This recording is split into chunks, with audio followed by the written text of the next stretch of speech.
10 kesalahan fatal para pioner tentang pemahaman GCV.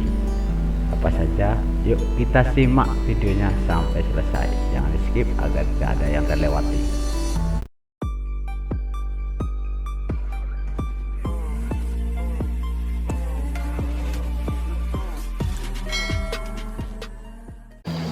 Assalamualaikum warahmatullahi wabarakatuh. Selamat berjumpa kembali dengan saya di channel Bang Tutor.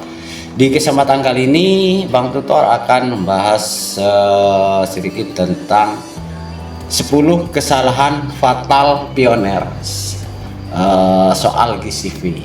Nah, tentunya teman-teman sudah tahu ya tentang GCV itu apa.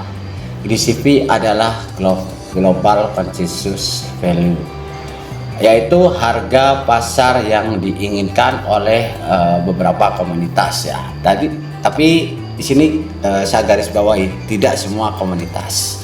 Ada sebagian besar komunitas yang mengharapkan harga GCV yaitu di harga 314.519 US dollar, atau kalau dirupiahkan sekitar 5 miliar ya, per koin. Apakah kira-kira semudah itu? Oke, di sini kita bahas tuntas tentang 10 kesalahan fatal pioner tentang pemahaman GCV. Tonton terus video ini sampai selesai, jangan di skip agar tidak ada yang terlewati. Dan yang masih belum subscribe, silahkan subscribe dulu, aktifkan juga tanda loncengnya agar bisa mendapatkan notifikasi terbaru dari Bang Tutor. Oke. Di sini banyak pioner yang tidak sadar ya bahwa masalah terbesar dalam polemik GCV ini bukan datang dari luar komunitas, melainkan dari cara komunitas itu sendiri memahami dan memperlakukan GCV. Kesalahan fatal seperti ini ya tidak muncul tiba-tiba. Ia tumbuh perlahan dari harapan yang wajar lalu berubah menjadi keyakinan absurd ya, yang tidak lagi mau diuji dengan logika. Dan tentunya ini sangat bersimpangan dengan realitas pasar ya. Di titik inilah GCV berhenti menjadi simbol motivasi dan mulai menjadi sumber kekeliruan massal. Kesalahan fatal pertama ya, yaitu menganggap GCV itu sebagai fakta ekonomi, bukan gagasan komunitas. Jadi sejak awal GCV lahir sebagai konsep inspiratif ya, atau angka yang mempresentasikan mimpi besar tentang masa depan P-Network.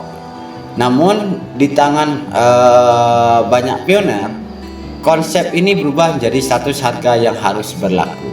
Jadi ini dipaksakan agar harga itu sesuai dengan GCV ya. Padahal tidak pernah ada mekanisme pasar, otoritas ekonomi ataupun pernyataan resmi yang menetapkan GCV sebagai harga ketika asumsi diberlakukan sebagai kenyataan. Kesalahan berikutnya menjadi tak terhindarkan. Nah, itu yang pertama. Untuk yang kedua, kesalahan fatal yang kedua yaitu gagal memahami harga pasar terbentuk ya. Harga pasar tidak lahir dari keinginan, keyakinan ataupun kesepakatan sepihak. Namun harga pasar itu lahir dari transaksi nyata, dari pembeli dan penjual yang mempertaruhkan uang sungguhan dalam kondisi terbuka. Banyak pioner di sini yang percaya bahwa karena komunitas Pi besar, pasar pasti akan mengikuti. Itu kesalahan yang fatal yang kedua ya. Dan logikanya terbalik ya. Pasar tidak peduli ya seberapa kuat keyakinan internal sebuah komunitas jika tidak ada utilitas, likuiditas dan permintaan nyata dari luar ekosistem. Nah, itu untuk yang kedua. Lalu kesalahan fatal yang ketiga adalah mencampur adukan nilai moral dengan nilai ekonomi. P-Network membawa narasi keadilan, inklusi finansial dan ekonomi berbasis komunitas. Itu adalah nilai moral dan visi sosial ya. Namun banyak pioner lalu menarik kesimpulan keliru karena visinya mulia, maka harganya pasti tinggi dan realitas ekonomi niat baik tidak otomatis berbanding lurus dengan valuasi. Pasar menghargai manfaat nyata, efisiensi dan adopsi, bukan semata-mata idealisme. Oke, lanjut kita untuk kesalahan fatal yang keempat adalah memperlakukan kritik sebagai ancaman. Setiap kali ada yang mempertanyakan GCP dari sisi logika pasar ya, dan serta risiko atau dampak psikologisnya, mereka sering langsung dicap FAD, anti-P atau tidak loyal. Ini berbahaya ya. Bahkan ada yang bilang penyinyir ya. Ketika komunitas alergi terhadap kritikan, ia berhenti belajar. GCP lalu hidup dalam ruang gema diperkuat dengan oleh pengulangan, bukan oleh pembuktian. Kesalahan tidak dikoreksi, hanya diwariskan. Dan selanjutnya adalah kesalahan fatal yang kelima, yaitu mengambil keputusan ekonomi nyata berdasarkan GCP. Ada pioner yang berani menilai barang, jasa, bahkan masa depan finansial mereka dengan patokan harga yang belum pernah diuji pasar. Ya, kita seperti barter barang dengan bayar sekian 0, sekian pi ya. Terus apalagi ya, ini bukan sekedar salah paham ya sebenarnya, tapi risiko serius. Ketika realitas tidak sesuai harapan, yang menanggung akibat bukan konsep, melainkan individu. Dalam banyak kasus kripto, kerugian terbesar selalu datang dari keputusan yang dibuat atas nama asumsi, bukan data.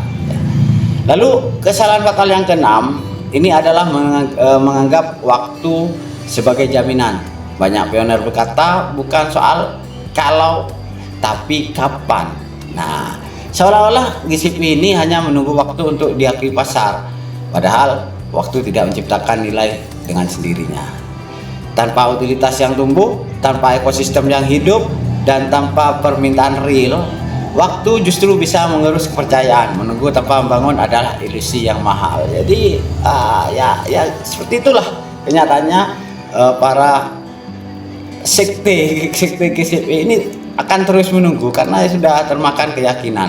Nah, selanjutnya untuk yang ketujuh ya, adalah salah memahami konsep konsensus itu sendiri. Konsensus komunitas sering disamakan dengan konsensus global, padahal keduanya berbeda jauh. Di konsensus komunitas bisa terbentuk dari semangat bersama dan pengulangan narasi. Sedangkan konsensus global ini terbentuk dari jutaan keputusan independen di pasar terbuka. Mengira keduanya setara adalah kesalahan konseptual yang membuat banyak pionir kecewa ketika realitas tidak mengikuti harapan. Nah, ini sudah mulai terjadi ya. Lalu kesalahan fatal yang ke-8 yaitu mengabaikan psikologi pasar. Nah, ekspektasi yang seperti ini ya, ini terlalu tinggi, hampir selalu berakhir dengan tekanan jual besar ketika kenyataan muncul. Jika suatu hari P memasuki pasar dengan harga jauh di bawah GCP yang selama ini dipercaya, maka rasa frustasi dan pengkhianatan bisa meledak. Dan kenyataannya memang seperti itu ya. Dan ini bukan karena proyek gagal total, tetapi karena ekspektasi yang dibangun tanpa rem. Bahkan banyak pionir yang tidak sadar bahwa hype yang berlebihan justru bisa melukai proyek yang mereka dukung. Nah, ini yang banyak yang tidak menghiraukan. Lalu kesalahan fatal yang ke-9 adalah menganggap GCP sebagai ukuran kesetiaan. Seolah-olah semakin keras membela GCP, semakin setia seseorang pada P network. Nah, itu sebenarnya keliru ya. Kesetiaan sejati justru terlihat dari keberanian bersikap realistis dan melindungi komunitas dari ilusi berbahaya. Membela proyek yang tidak sama dengan membela semua narasi yang beredar di sekitarnya. Oke, selanjutnya ini yang terakhir ya, yaitu kesalahan fatal yang ke-10. Yang kalau menurut saya ini yang paling mendasar ya. adalah kehilangan fokus pada hal yang benar-benar menentukan masa depan Pi Network sendiri, seperti utilitas nyata ya.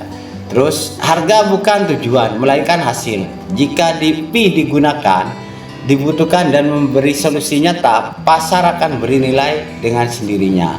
Sebaiknya jika energi komunitas habis untuk mempertahankan angka simbolik, pembangunan nyata bisa tertinggal. Dan penting juga ini untuk dipahami bahwa mengkritik pemahaman keliru dengan tentang GCP ya, bukan berarti menolak mimpi besar Pi Network. Ya, ini harus ditekankan ya. Justru malah sebaliknya, ini adalah upaya membalikan mimpi itu ke jalur yang lebih sehat dan berkelanjutan. Harapan yang kuat harus berdiri atas fondasi yang kuat juga ya. Tanpa itu harapan hanya menjadi beban psikologis yang siap runtuh kapan saja. Dan juga kesalahan fatal pionir soal GCP ini bukanlah soal bermimpi terlalu tinggi, melainkan mengira mimpi itu sudah menjadi kenyataan. Di dalam dunia kripto ya, perbedaan kecil antara akan dan sudah bisa berarti perbedaan besar. Lalu ini juga berpengaruh terhadap pertumbuhan dan kekecewaan. Jika komunitas ingin bertahan dan matang, maka keberanian untuk meluruskan kesalahan harus lebih besar daripada keinginan untuk merasa benar. Karena memang banyak sekali yang beranggapan apa ya, jadi ketika ada yang mengatakan bahwa GCP itu misalnya tidak ada, itu malah menentang, karena mereka sudah punya keyakinan kuat bahwa GCP ini pasti ada gitu.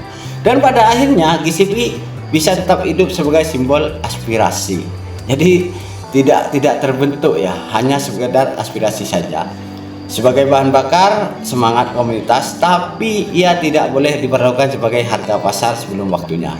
Kesalahan fatal terjadi ketika simbol menggantikan realitas, dan pelajaran terpenting bagi pionir adalah pasar tidak pernah menghukum mimpi ya, tetapi selalu menghukum ilusi. Jadi ini kan menurut saya cukup penting ya untuk dicerna oleh para pionir, karena memang untuk saat ini nih banyak sekali komunitas apa ya, oknum lah, yang mengiming-imingi pionir dengan harga GCP, padahal ini masih apa, bisa dikatakan tidak ada ya. Dan untuk mencapai harga seperti itu, ini butuh proses yang sangat panjang. Bitcoin aja itu butuh waktu 10 tahun. Tapi jangan bandingkan ya Pi Network dengan Bitcoin. Kenapa? Kalau Bitcoin waktu itu tidak ada pesaingnya ya, waktu itu ya 2009 kayaknya. Itu tidak ada pesaingnya dan masih bisa merajai di waktu itu ya. Tapi kalau Pi Network saat ini banyak sekali, jutaan koin-koin baru, bahkan token-token yang beredar sekarang ya, yang baru-baru setiap harinya itu banyak sekali. Kalian bisa cek aja di AVI itu banyak. Jadi kalau saya bilang tidak mungkin, ini masuk akal ya. Dan kita sebagai pionir yang sudah menambang Pi sekian tahun, 6 tahun ya, dari 2019, harus diterima kenyataan dengan harga yang ada di pasar saat ini. Bang, itu ada yang bilang Pi Network yang di bursa palsu. Wah, itu ya biarin aja dah, biarin aja. Tapi kita tetap memberi pemahaman tentang Pi Network biar tidak salah jalan. Jadi saya tidak membela siapapun di sini ya, tapi saya mengatakan yang sebenarnya tentang GCP, karena GCP sendiri dari core team tidak pernah menyatakan tentang GCP, dan ini hanya permintaan dari para pionir atau beberapa pejuang Pi Network yang ingin harganya bisa minimal sama atau di atasnya Bitcoin. Oke, jadi itu aja sementara yang bisa saya sampaikan. Monggo mungkin dari teman-teman di sini ada tambahan, bisa kalian sampaikan di kolom komentar. Terima kasih. Semoga video ini bermanfaat, dan disclaimer ya, semua konten yang saya tanyakan di channel ini adalah hanya edukasi saja dan sebagai bahan informasi saja. Jadi segala bentuk resiko yang ditimbulkan mungkin dari garapan airdrop dan lain sebagainya itu adalah tanggung jawab masing-masing pengguna. Oke, sekian dulu, terima kasih. Wassalamualaikum warahmatullahi wabarakatuh.